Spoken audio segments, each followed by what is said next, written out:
This is Jay Smith here. I want to talk about the what I consider one of the geniuses of Odin LaFontaine. You've just been watching his video, and you have seen the amazing depth and breadth that he brings to this whole discussion on the origins. And it's been terrific looking at your comments at the bottom. You are commenting just that, and you're saying this is probably one of the best ones he's done. One thing about Odin, he's able to talk about almost any subject that has to do with Islam, and certainly that has to do with history. 12 years have got him to where he is today. And he's enjoying finally talking to an English crowd. And this has been great to listen to his French style of English and how he pronounces word. I know a few of you have questioned that, but let him go. I think this is, listen, when we speak French, we desecrate the language. He does not desecrate English. I think it's brilliant what the way he usually, even the words he chooses. Now, in the last episode that we did, where we looked at the peoples and the many different characters and groups that are pivotal to how Islam actually was created, we went off on a side for about 11 minutes, 10 or 11 minutes, concerning the sources of the Qur'an. It didn't really fit in that episode, so I took it out, and I want to introduce it here, showing you just the depth and breadth that Odin has. So listen to this as we really look at the Qur'an, because this is his area that he loves to talk about more than anything else, looking at the Qur'an and trying to delve and find out what happened historically. He then wanted to go back to where the Qur'an got its material from. It's called source criticism. And so we're just doing a little discussion, he and I, back and forth on source criticism. Here it is. See what you think, and then I'll come and end it off at the end. Those coverers were Jews who covered their sacred scriptures with other scriptures. And they claimed that those other scriptures were divine. And this describes the Talmuds. In the 7th century, it was the beginning of the widespread of the Talmud, particularly the Babylonian Talmud among the Jews. And some other Jews, namely the Quranic Nazarene, did not agree with the Talmud. They thought it was sort of an abomination, a sacrilege, because people invented a text and they put it over the Bible, over the sacred scriptures. They covered the sacred scriptures with the Talmud, and they changed, because of this, they changed the meaning of the sacred scriptures, and they hid some prophecies, they hid some stories in the sacred scriptures, and I think those stories relate to the coming of Jesus, the prophecy about the Messiah, and this is what the coverers are accused of in the Quranic text by the preachers. Let me just interject here real quickly. Looking at the Quran, I'm going to read chapter 2, verse 78 and 79 while you take a drink. And it says here, it says exactly what you're saying. And there are among them, the Jews, unlettered people who know not the book, but they trust upon false desires, and they but guess. So these are people, the book would be the scriptures. They don't know the scriptures. They trust upon their own desires. They guess. Then woe to those who write the book with their own hands and then say this is from Allah, to purchase with it a little price. Woe to them for what their hands have written, and woe to them for what they earn. So there's an exact example of what you're saying in the Quran. It's actually talking about these coverers. It's referring to these very people. And of course, what would they have written that is not the book? That would be the Targums, the Mishnahs. These are the apocryphal writings that you find all the way through the Quran. Almost all the stories. Exactly. The stories about certainly the different biblical prophets. The story of Abraham in Surah 21, that comes from one of these coverers. That comes from the Mishnah of Rabbah, the one in chapter 5, verse 31, the story of Cain and Abel. Now, there's a good example of the Targum of Jonathan ben Uzziah. The very next verse, verse 32, comes from the Mishnah Sanhedrin, which was written in the 5th century. And the story in chapter 27, Solomon and the Queen of Sheba and the hoopoe bird, you know that story? Brilliant story, exciting story. But that story in chapter 27, verse 17 to 44, comes from the second Targum of Esther. These are all the coverers who have written with their own hands. They but guess, they don't know the book, and then they're calling it the book. And that's what these coverers are doing. What's fascinating is that the Quran makes the same mistakes by taking those stories and incorporating into their own text. What we find in the Talmuds, I think there are two types of Talmudic writings. We find ancient Jewish tradition, which might have already been there at the time of Jesus, for example. And we also find post-Christian inventions. Yeah. And I think this ancient Jewish tradition, it's like with a tree. You have the trunk, which is the Jewish tradition, and several branches. One branch is the Talmudic Judaism. Another branch would be the Nazarene Judaism. And so this is why we can find in the Quran stories that really, really resemble the Talmud. For example, the very well-known quote of the Quran, when you kill one man, it's like you have killed the whole of the humanity. We also find it in the Talmud.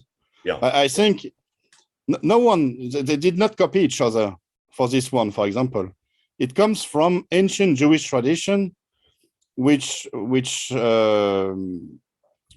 went one way in the Talmud and another way in the Quran, thanks to the preachers who were Nazarene Jews. And so this is also to address many of the many comments that were made under our videos about the Talmud, or about the Quran being a mere copy of the Talmud. All I'm saying, be careful, because even though what example you gave of chapter 5, verse 32, which is he who takes the blood of one is he who takes the blood of all, that one follows verse 31, which is the story of Cain and Abel, and has been found in the Bar Sanhedrin, written in the 5th century. When in the earlier copy of the original, you will find that redemption analysis on the blood of Abel is actually written in the margin by a scribe, which was then copied as the text to follow the story of Cain and Abel and the killing of Cain. Of Abel by Cain, and that the redemption analysis was nothing more than a scribal thinking through of the ramifications of the blood of Abel. Now that was in the 5th century, so that comes long after the Bible. That's 5th century AD, not BC. So that comes just before the Quran is put together, and that's known as the Bar Sanhedrin, written in the 5th century. So these you can play them through. We know who wrote it, we know when it was written, we know why it was written, and we even know where it was written. And it's fascinating that it's these stories that incorporate themselves into the Quran. But when you look at chapter 2, verse 79 that I quoted earlier, that one is fascinating, because that one is shutting down this idea that, and it's actually warning the readers of the Quran, be careful of these very stories that are in the Quran. So when and where that was put in there, it's fascinating, because it's a contradiction in terms of the very thing that the Quran incorporates. It's a good argument also to use when Muslims claim that we have corrupted our Bible, and say, well, what about these verses? What about these stories? And exactly, where do you think they came from? And it's good to have this historical perspective to know where. This is what Guillaume D is working on. I've already spoken about him. He's a French scholar who teaches in Belgium, who is a very top-notch scholar on Quranic studies. And for example, he found that many passages of the Quran, many stories of the Quran, are direct copies or translation from ancient Jewish tradition. For example, the story of the creation of Adam is taken from a Jewish story from the 2nd century, the story of Adam and Eve, and it's kind of cut and paste into the Quran, and it's fascinating. It's really amazing to find the sources, some sources of the Quran. And we see a lot of Jewish sources, sources from Jewish apocryphs,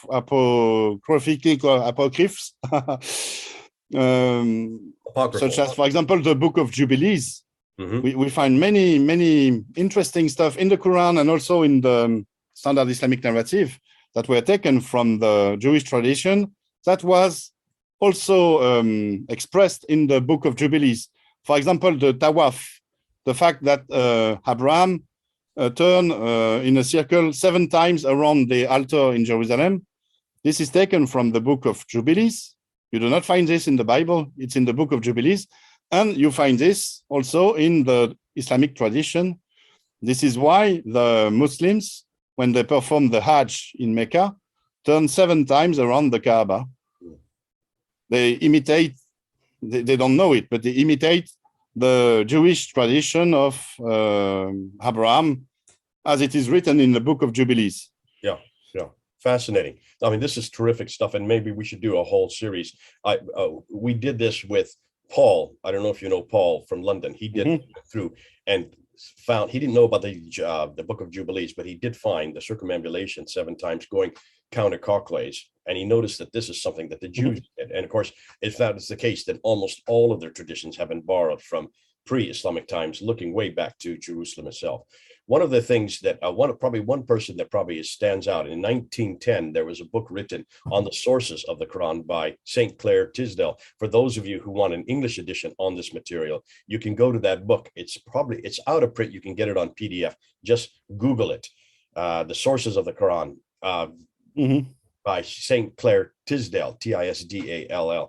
And just look at all the stories that Odon is talking about. Do you have it there? But nowadays, we keep on finding new material, sources over sources and more sources. In France, there has been a publication of this. It's a very big book, 3 volumes, Le Coran des historiens, the historians' Qur'an, in which was directed by Guillaume D and another French scholar. And here we have lots of sources in the Jewish tradition, but also in the Syriac tradition, in the Christian Syriac tradition.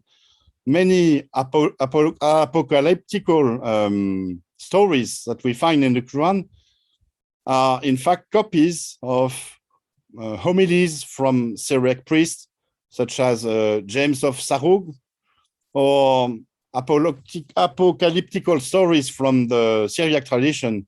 It's amazing. We almost have a sort of scheme. You see, the Quran is a sort of patchwork. Pieces have been sewn together, and we can find now the origin of those pieces. It might be good, Odon, if you and I just go through some of those sources. We don't have those in English that you have there, and it might be good for the English audience to hear these and realize the wealth of research that you've done there in France. You and Guillaume Dye, especially his works. If you could maybe introduce us to his works, because we would not know him here in United States and Europe, or in the rest of the English-speaking world. And we shall do that. We shall do this. Guillaume D, or you can pronounce Dye if you want, but French it's D-Y-E. He has also published many articles in English. He's a top-notch scholar, an international scholar. Okay. So it's very easy to find his work also in English. Just have a look at this academia page, and you will find lots of stuff. Okay, you've heard this discussion, 10, 11 minutes, not very long. And yet it's absolutely damaging to the standard Islamic narrative. You see, the standard Islamic narrative believes wholeheartedly that the Quran is eternal, that the Quran has always existed, and could not come from the pen of any man, and certainly could not have had any antecedents to it prior to the 7th century. Because if that were the case, then that's an admission that the Quran is no longer eternal, no longer guarded by God, and that it can be changed and manipulated and even created by man himself. And that goes against everything that the standard Islamic narrative claims. It says so very clearly in chapter 85, verse 22. That's the eternality. In chapter 10, verse 15. In chapter 18, verse 27, it cannot be changed. Not by man, not by you, not by me, not by anybody. And then, of course, chapter 15, verse 9, where Allah himself guards it so it cannot be changed. Now here, this discussion we're having, we're showing that there are all kinds of antecedents. Those references that he has from D, and I mispronounced it, and he corrected me on that. Guillaume D were very clear that much of the Quran has been borrowed from many different sources. If it's even one story is borrowed from another source, and you know where that source is, that introduces a whole nother element, which is anathema to the standard Islamic narrative, because that introduces man-made, human-made interaction and also interjections.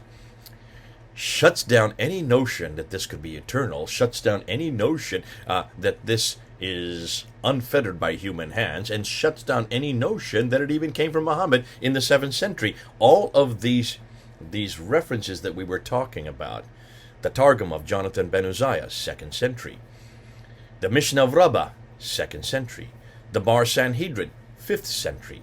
These are all much earlier than the Quran, because the Quran is supposedly 7th century, as we're now proving. It is more likely 8th, 9th, and 10th century, and maybe even later, since we don't even have the first copy that we can look at. Close to it, but not the first copy that is complete.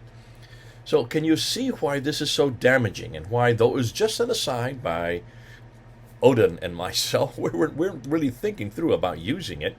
I thought it was good to do that, because this is not the only material that has been borrowed, these Jewish Apocrypha writings.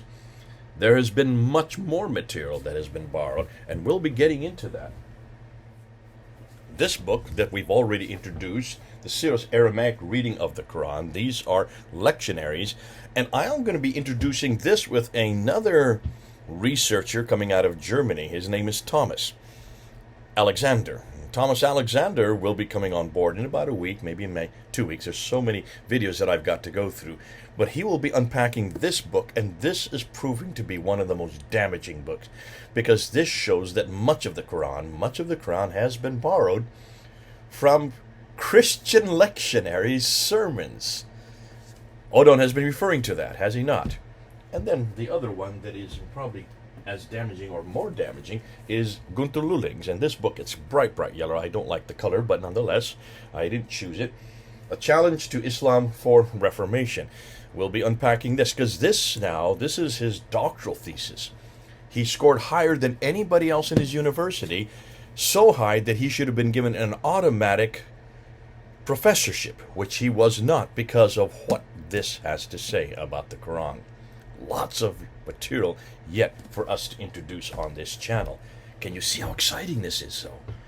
Because all we're doing is looking and unpacking and asking the very questions that the Muslims should have been asking for centuries. Where did this book, the Quran, come from? Where did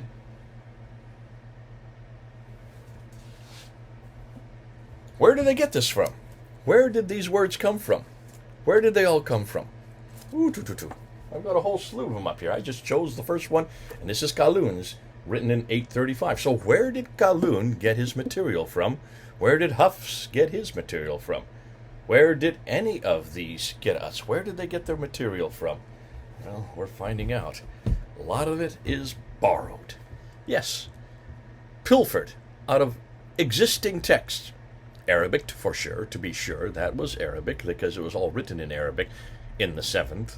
And I'm saying now, it is written in the 7th, not the Quran itself, but the material from which it was pilfered, the material from which it was borrowed, were written in the 7th, maybe even written in the 6th and 5th, because certainly the radiocarbon datings of the Sanaa manuscript go all the way back to 393. That's the 4th century.